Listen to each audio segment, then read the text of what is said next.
Hello, Pastors Positive Mental Health Institute. Good to be with you today. I'm Kirk. If you didn't know that already, I would encourage you to, if you would, be kind enough to like and share and subscribe and encourage others to subscribe to this. As I'm talking with many other pastors, I am finding that and leaders in churches, I'm finding that there's a lot of need for the kind of work that I do with Pastors Positive Mental Health Institute. It's just the matter of getting access to it or realizing that there is these sort of services out there. Again, when I went into Pastor Positive Mental Health, it was actually encouraged by Dr. Regine Preshold Bell from the Duke Clergy Health Initiative. I was looking at doing some negative mental health stuff for my dissertation, and she responded to me and she said, you know, Kirk, there's not a lot of work being done in the positive mental health. In fact, it's fairly new, and we need that research done. And so actually she was the catalyst to get this work done. And there's not many of us that are doing this Pastors Positive Mental Health. There's some that are starting to get the idea that it's important, because what happens is that pastors often find themselves in burnout. And so everything that goes around pastors' mental health is about from the burnout and the crisis mode. And so that's, deeper therapy, deeper counseling, and, restorative measures. What I offer is preventative measures. And it's not just for the pastor, but for church leaders and also for the church to work together to build one another up in love. So when the pastor is thriving, then the church does better. And so just the awareness of that. And so I just encourage you, if you would, check out the new website just launched, ppmhi.org. That's ppmhi.org. That's Pastors Positive Mental Health Institute. All my contact information is there. I'll still put my new email in the comments and the show notes below. So anyway, I just want to encourage you to please make this known. And right now, I just want to look at this idea of hobbies. Hobbies and interests for pastors. One of the things, here's one of my hobbies and interests. And you might say, not just drinking coffee, but I just started roasting coffee not too long ago, and some of it was a financial decision because I like the different nuances of the third wave coffee or the boutique or craft coffee that if you want. But the reality is the cost of those is ridiculously expensive. I mean, you're looking at getting 12 ounces for $18.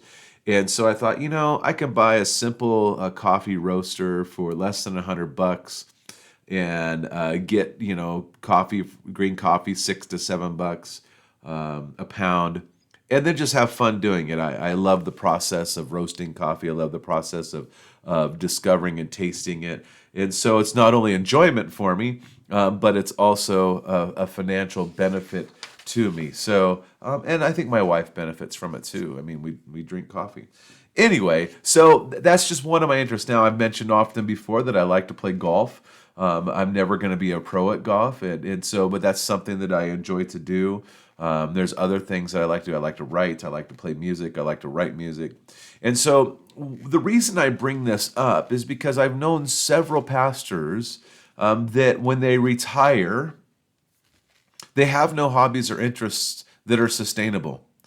And they find themselves with their identity and their enjoyment wrapped up solely in ministry. Now, there's a couple reasons for that, and I want to give us some strategies for that. But I did want to look at this article from Leaders Church about how important it is for pastors to have hobbies and interests outside of the ministry. Now, I find that often when I go play golf, if I play with elders or people from my church or people from another church, there are ministry opportunities in there that you don't gather or get in other ways. But the reality is that I use those moments to be refreshed. Sometimes I just want to go out and play 9 holes without anybody, and that it helps me. Some of it is I'm trying to avoid the treadmill because I'd rather walk the golf course than walk at a treadmill at the gym. But it's getting cold here, so that time is drawing nigh where I'll have to hit the treadmill. So a couple of points that this article makes. It's simple, I like it. But number one, here's the big 3 pluses of having hobbies. Number one, they refresh you. So being in a hobby helps refresh you because you're not a machine, and that's what this article says. Your engine must shut down, and when you do, the hobby helps you reinvigorate your body, mind, and spirit. And sometimes it's just, I used to tell people when they would come into work, when I would do their orientation when I was back in management days, and I would tell them, I said, look, we all have problems. You have problems when you get here, but I need you to leave them at the door before you walk in, because when you get done with your shift, those problems will still be there. And the reality is they'll be waiting for you. But separating yourself, taking some time to escape from them, even if it's for work, might help you have a different perspective when you actually pick them up again when you're out there. And those hobbies do the same thing for the pastor. It gets you away from constantly thinking about the demands of the ministry, and it gets you just to kind of self-regulate, to pause, and to get just refreshed in something that you can focus your attention on that is not necessarily ministry oriented, so you can be recharged. All of us know that we need rest, and we need intentional rest. Another thing that hobbies and interests do is they shift your mind. So you need your mind, just the same thing I was just saying, to shift to something else. So reading, exercise, things like that, playing sports, getting fishing. A lot of guys like to go fishing. Again, golf. Playing tennis maybe. You fill in the blank. But I think that as pastors, you need to find what is that thing that you know is sustainable. And so back to what I was saying earlier is that I've known pastors who don't have this hobby. And so when they do retire, they struggle. They go into depression. They don't have identity. And they end up either going back into the ministry or just being miserable. So a couple things on that in just a moment. But before then, let's just have a little time for a joke break. Shout out to Cadence and Zach. A pastor was giving the children's message during church. For this part of the service, he would gather all the children around him and give a brief lesson before dismissing them for children's church. On this particular Sunday, he was using squirrels for an object lesson on industry and preparation. I'm not quite sure why he's teaching industry and preparation to kids in a children's message. Anyway, he started out by saying, I'm going to describe something, and I want you to raise your hand when you know what it is. The children nodded eagerly. This thing lives in trees and eats nuts. After a long pause, no hands went up. The pastor continued, and it is gray and has a long bushy tail. The children were looking at each other, but still no hands raised. The pastor continued, and it jumps from branch to branch and chatters and flips its tail when it's excited. Still a long pause. Finally, one little boy tentatively raised his hand. The pastor breathed a sigh of relief and called on him. Well, said the boy, I know the answer must be Jesus, but it sure sounds like a squirrel to me. It was a squirrel. And so it's one of those things you go, in Sunday school, the answer is always Jesus, right? I was like, read your Bible, pray, and Jesus. Those are the answers in Sunday school. So again, maybe humor and reading comedy is a way for you to have a hobby and an interest. Don't sit and watch YouTube all day. That will drive you nuts. And certainly don't watch the news all day. You will go crazy. The third thing that this article mentions, that hobbies and interests are good outside of the church for pastors, is they help you stay in touch with people. Now, I kind of mentioned this earlier, is getting outside of the office, going golfing with people in the church, going fishing with people in the church, I was listening to a podcast today, that often you need to know your congregation. If you move to a new church and a new area, you might not know some of the nuances of that area. What is the culture like? What do they like to do? What's something that everybody gets excited about? Is there a local, sports team that everyone is into? What's the industry?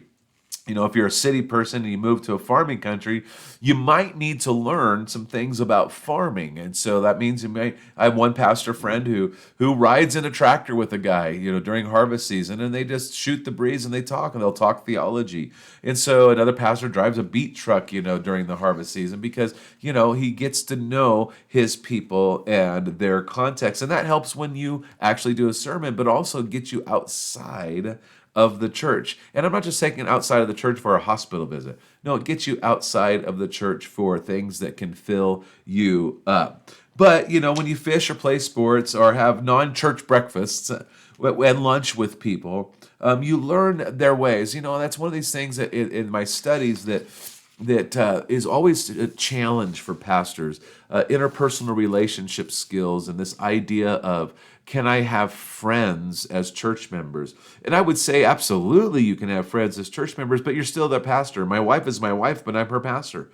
It's just as simple as that. Friends that are doctors, they're still a doctor. But they're your friends. And so I think that sometimes we hesitate to be friends with church members as pastors because we are the pastor. We don't want to know them well enough. We don't want to play favorites. And I think on the flip side, church members often find it hard to be friends with pastors for a couple reasons. But some of it is just they're my pastor. They're not my friend. I can't be myself with my pastor or things like that. But also in some denominations, in some contexts, pastors come and go and they don't stay for longer than 2 to 3 years or whatever. I know one church denomination used to, I don't know if they still do, but every 5 years they move their pastors. And so you knew that you had this pastor for only 5 years. Now, if you like the pastor, don't get attached. If you didn't like the pastor, just wait it out, right? And so, but it's one of these things that I think it's important for us to realize that there are just ways that we can connect with church members outside of church that are sharing interests. Maybe it's watching movies together. Maybe it's whatever. You fill in the blank. You know what it is. But don't make every single time that you're with a church member a church function. And so that would be the other thing. And find a hobby. So this exhortation is to pastors first. Pastors, if you don't have a hobby, if you don't have interests outside of the church, I would encourage you to start considering what does that look like. And what am I interested? Ask the Lord, seek the Holy Spirit. Lord, give me some direction of something that I can be interested in. Now, again, it's one of those things where if you just love ministry, which a lot of pastors do, they just love the ministry. Their identity is wrapped up in ministry. So you have to start thinking, what can I do when I retire that still keeps me connected to a ministry? And that's some conversations with other churches, with other pastors. Maybe you're going to live in an area where you're going to a church consistently. Is there a way they can use you for, maybe visitation from time to time, teaching a Bible study class, but not necessarily a full-time thing, and that you can just still connected to the act of ministry. The next thing is this exhortation is to church members. Church members, do you know what your pastor likes to do outside of church?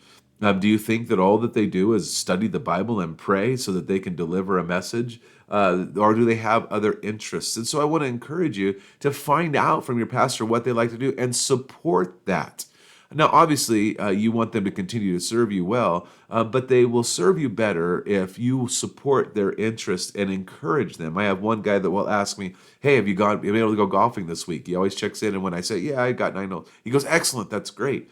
So he understands the value of me being able to go out there. And again, here's the thing, and I just want to encourage all of you. Most pastors have cell phones. Most church members have the cell phone number of the pastor. So if something happens, the pastor is available even on the golf course, even when he's fishing. Now, sometimes you go camping in remote places and you have no cell service, which, by the way, is very unnerving. It's interesting how we have become so accustomed to that. So anyway, I just want to encourage you, pastors, make sure you find a hobby. Make sure you have interests outside of the church. Make sure you share those interests with people in your church. Also, church members, please know what the hobbies of your pastor are. Set them up for success. Set your church up for success by encouraging those hobbies so that they might. In fact, I just went golfing last week, with a pastor from Twin Falls, and for pastor appreciation, they gave him 10 free passes to this golf course because they know he likes to golf, and he shared that with us. So hey, I got free golf. How wonderful is that? There's nothing better than the only thing better than golf is free golf. So anyway.